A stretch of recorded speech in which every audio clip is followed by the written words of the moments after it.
The pieces that are, I would kind of consider like design art, you know, it's such a different place than just sort of everyday utilitarian objects.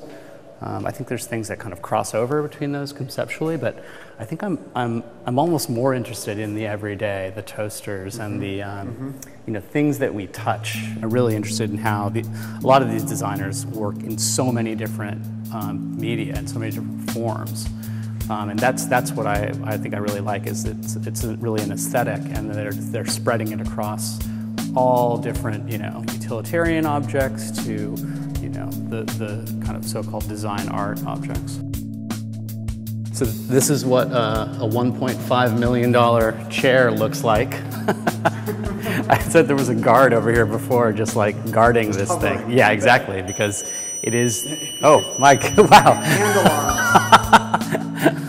Because this is the most expensive piece of contemporary furniture on the planet.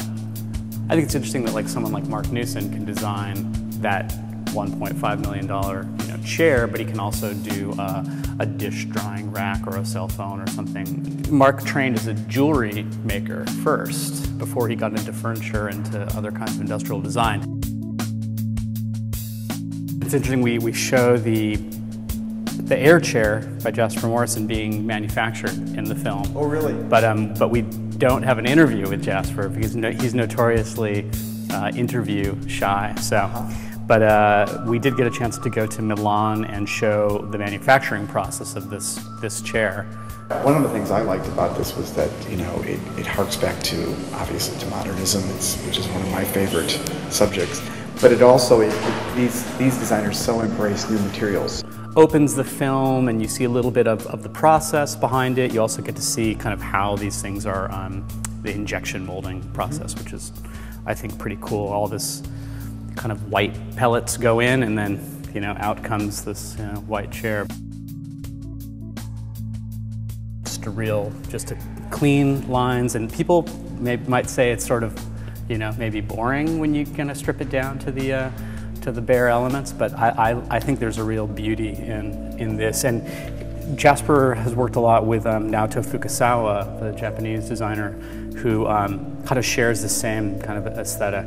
That's something that I like. For me, there's a feeling of, well, you know, what's the balance between like things that we really need in our lives versus things that are, you know, we might just call them luxuries, and can we go on kind of producing all of this stuff? I think the design of those has some sort of just much more kind of, we've got a more personal relationship with those objects, the spoons and forks and, you know, faucets and our cell phones, or the things that we really use every day. Right. Yeah, and I think for me, it's interesting to look at the process behind those designs and the kind of philosophy behind those designs and those designers.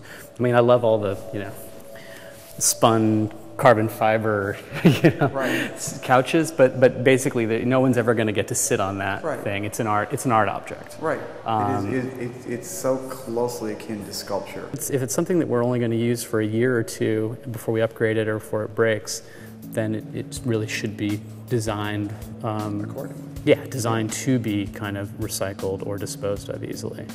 I think it's different. A lot of the objects, like the objects in these rooms, are things that you're going to want to keep, you know, for the rest of your life.